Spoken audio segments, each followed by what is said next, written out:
Within Super Mario Odyssey speedrunning, there's a category that I think best shows just how crazy the game can get. Minimum Captures is a speedrun where you beat the game while capturing the least amount of times possible.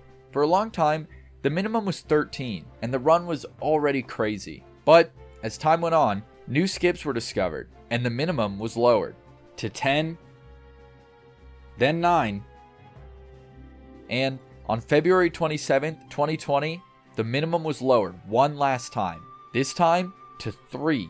By this point, the run was full of insane glitches that made it extremely hard to even finish. I was one of the first people to finish a 3 captures run, and over the next year, I, along with others, took the record down a lot. The first record for the game was just over 4 hours long, and after over a year, I got a world record of 1 hour, 18 minutes, and 2 seconds. But how did we manage to get the time this low? Well, I wanted to go through the run and explain the more complicated parts to give a better understanding as to why this run is so crazy. Before even starting the run, I set the time on my Switch to 1:52 a.m. on March 14th, 2021, and I'll explain why later. In Cap Kingdom, we have our first capture skip of the run. The game wants you to capture this frog, and they designed this room to only be completable in that frog capture. But if you space your jumps right, you can just barely make it to the top of the tower without the frog. Then, I do a skip called Left Side that saves about 2 seconds. I beat Topper and get my first capture of the run. Cascade Kingdom is where things take a bit of a turn. It's intended that you have to beat the Madame Brood boss fight in order to leave the kingdom, but this requires us to capture her chain chomp 3 times, so we need to find another way. We need 5 moons in order to leave the kingdom, and as it turns out, there's exactly 5 spawned in before beating Madame Brood, but they're not possible to reach using normal methods. So, right at the start of the kingdom, I make my way to the water and do what's called a surface clip. By rolling and canceling the roll as Mario hits the water, you can clip through the wall and get out of bounds. From here, I carefully swim over to the chest and collect the moon, while at the same time doing a moon clip.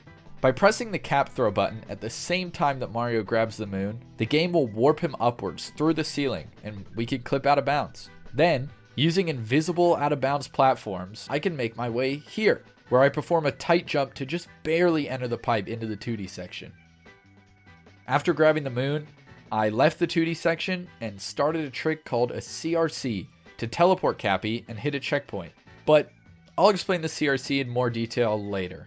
From there, it was just a matter of doing a spin throw clip into this rock and then clipping into this wall to get the final moon. Now, it was time for Sand Kingdom.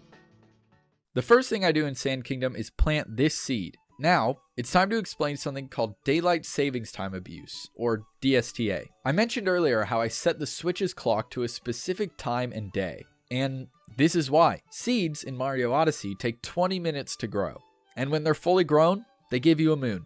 By setting the clock to 1:59 a.m. on a day where Daylight Savings Time happens, the clock will then go from 1:59 a.m. to 3 a.m., and the game will assume an hour has passed and grow the seed instantly. Using this, we can plan ahead so that the clock will switch to 3 a.m. right after planting the seed. And now, a moon that would have taken 20 minutes suddenly is instant. From here, I collect a few moons normally, manipulate this bullet bill's path to break a block, and make my way to the inverted pyramid. Normally, you need to open the pyramid by completing some story progression, but there's a trick called an instant roll cancel, where, similarly to the surface clip, you can start and cancel a roll on a sloped surface to clip through the wall and enter the pyramid early. Then, I defeat Harriet to unlock this painting to Metro Kingdom, which we'll use later. Now, I had a decision to make between going to Lake Kingdom or Wooded Kingdom first. I chose Wooded Kingdom for a reason that I'll explain later on. Wooded Kingdom doesn't have any huge capture skips, but it can still be one of the most frustrating kingdoms in the run. Tight movement and unforgiving tricks make it a big run killer. The biggest trick in this kingdom is Nut Clip. It works the same as the chest clip I did earlier, but with a much smaller timing window and precise out of bounds movement. and missing Nutclip loses over 30 seconds, making it basically necessary for top level runs. Then I collected some easier moons and performed a trick called Flower Road Skip, which requires dozens of precise inputs in a short time to save only 3 seconds. Inside the tower, we skip the uproot capture and do a tight jump to just barely reach the moon at the top. Then, after collecting a few more moons, I finished Wooded Kingdom, unlocked Lake, and went back to Sand Kingdom. This may seem weird, but bear with me here. After returning to Sand, I entered the painting we unlocked earlier. This painting takes us to a daytime version of Metro Kingdom, which usually can only be accessed after beating the Mecha Wiggler boss fight. The problem is, this boss fight requires us to capture a tank. So, if we could get to this daytime Metro early, we could potentially skip that capture. Well, this is where the CRC comes back into play. A CRC, or Cappy Return Cancel, is a trick where, in 2-player, we get Cappy really far away from Mario by ground pounding him into the void. Then, we make Cappy come back. But, at the exact time Cappy teleports to Mario, we send him out again. If done successfully, however far away Cappy is from Mario, he'll teleport that same distance in whatever direction Mario is facing. Using this trick, we can teleport Cappy to hit a checkpoint on the mainland and access Day Metro early. Now that I was in Metro Kingdom early, I just had to collect enough moons to leave. I got one with a clip using the scooter, did a huge jump to get this girder moon,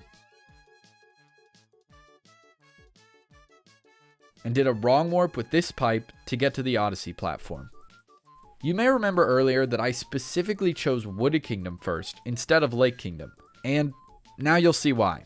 The order that you choose for the kingdoms affects a few small things in the game, one of which being the warp paintings. For example, this warp painting here can send you to either Lake or Wooded Kingdom. Specifically, it'll send you to the kingdom you pick second, and we wanted to send us to Lake Kingdom, so I chose Wooded first earlier to make sure that this painting took me to the right place.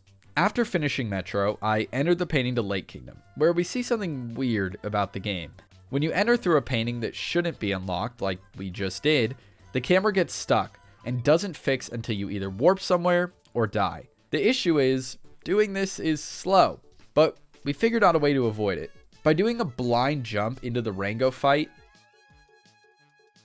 and then doing the fight with this weird camera angle, the game will warp you to the Odyssey and fix the camera on its own. This isn't easy to do at all, but after enough practice, I was able to get rid of the camera glitch without losing any time. The rest of the kingdom is pretty simple, but it is pretty easy to accidentally capture here. Alright guys, let's capture the fish. Psych.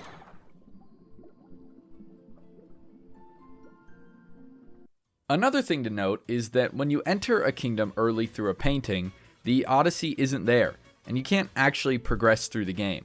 But, since we finished Wooded Kingdom before going to Metro, it actually unlocked Lake Kingdom, allowing the Odyssey to be there when we arrive. From Lake, I moved on to Cloud Kingdom. Cloud Kingdom is just a boss fight, but there are small skips I do here to get Bowser's hat and defeat him faster than normal. Then it's Lost Kingdom. Right away, there's a big skip that speedrunners do that goes almost unnoticed. Normally, when you play the game, there's a whole plot point where Klepto steals Cappy and you have to get him back. This takes a lot of time though, and you can't leave the kingdom without Cappy. So, instead, we go around the kingdom and avoid Klepto's trigger areas. Then, you run near him to make him think he has Cappy, and now you're safe. Once I was done with Lost Kingdom, I made my way to Metro, but now it's Night Metro, which is fine. Since I already got all the moons I needed, all I have to do is throw Cappy on the globe and go to Snow Kingdom. One thing I haven't mentioned yet is that this whole run is done in 2-player mode. 2-player mode lets you control Mario and Cappy independently of each other on different controllers. This makes it possible to do more advanced movement and save a good amount of time.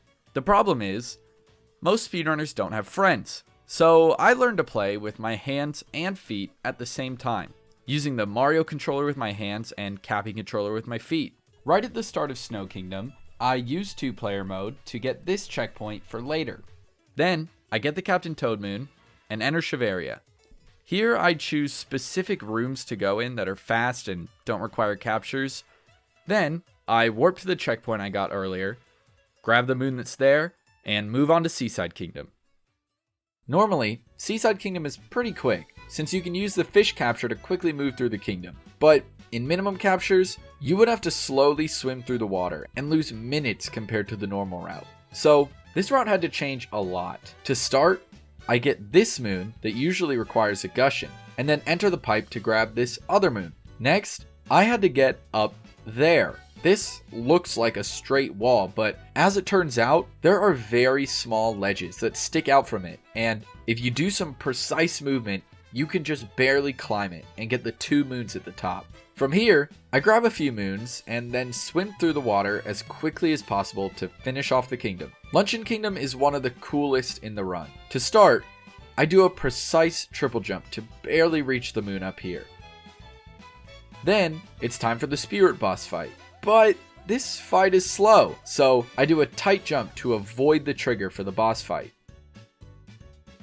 A couple moons later, I time a spin throw perfectly to get the slots moon first try. Then, I make my way to this area, where I had to make it across the lava without dying. In one player, you have to do precise cap throws and bounces to just barely make it across. But luckily, it's a lot easier in 2 player. Then, I do it again, over a bigger gap, to reach this sub area, where I use the same lava boost mechanics to just barely get the moons inside. Then, I do the spinning athletics sub area, grab one more moon, and leave the kingdom. Ruined Kingdom is basically an auto-scroller, but it's where I get my second capture of the run. Now, it's time for Bowser's Kingdom. As hard as this run has been already, it's nothing compared to what I'm about to do. The kingdom starts and I immediately have to do a CRC. This one is the hardest one in the run, and if I mess up at all, the entire run is dead. But I managed to get it first try, and immediately had to do another CRC. This one is a bit easier, but can still kill the run if I make any mistakes. After that CRC, I had to do the Shard Story Moon, and then do the final CRC. This one takes almost 3 minutes of ground pounding to do, but after getting it first try, I fought Topper and Harriet, and then it was time for the hardest trick in the entire run. To reach the mech fight, you're supposed to capture this wire and ride it up. It's obviously too far to reach normally, and since there's no checkpoint at the top, we can't CRC to it. So there's only one option left, the nut jump. In Bowser's Kingdom, there's this nut. You use it to grow a vine and get to a sub area. But on the 1.0 version of the game, there's a unique glitch. If you throw the nut in water, something about it changes. After the nut is wet, you can throw it, then dive into it and catch it again. And if you chain this properly, you can gain infinite height. The only issue is, it's a lot harder than it looks. The timing for this dive and re-grab is only 2 frames, which means each dive needs to be timed within a window that is 1/30th of a second. And I had to do the nut jump around 50 times in a row. For a long time, world records would get the nut jump 3rd, 4th, or 5th try because of how hard it is. But as time went on and the record got lower, anything worse than a first try nut jump was basically a dead run. So I had to get it first try.